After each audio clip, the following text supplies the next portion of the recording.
नमस्कार सम्पूर्णमा कुनै बेलाका चर्चित कलाकार नचिन्ने मान्छे त बिरलै होला। कृष्ण कँडेल भन्ने धुर्मुसलाई त नचिन्ने मान्छे कमै होलान्। उहाँको अवस्था, अहिलेको अवस्था र पहिलेको अवस्था म यो भिडियोमा समावेश गर्नेछु। उहाँले केही ठुलो लक्ष्य लिएर गौतम बुद्ध अन्तर्राष्ट्रिय क्रिकेट रङ्गशाला बनाउने उहाँले लक्ष्य लिनुभएको थियो।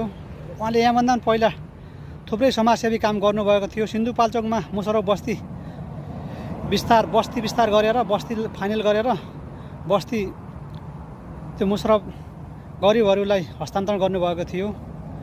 त्यहीकै सिलसिलामा उहाँले एउटा रङ्गशाला बनाउँछु भन्ने लक्ष्य लिनुभयो। देश विदेशमा सहयोग पनि आह्वान गर्नुभएको थियो। पैसा पनि थुप्रै उठेको थियो। तर रङ्गशाला भनेको सानो होइन।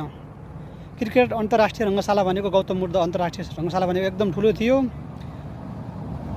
अहिले त्यो निर्माण पनि हुन सकेको छैन।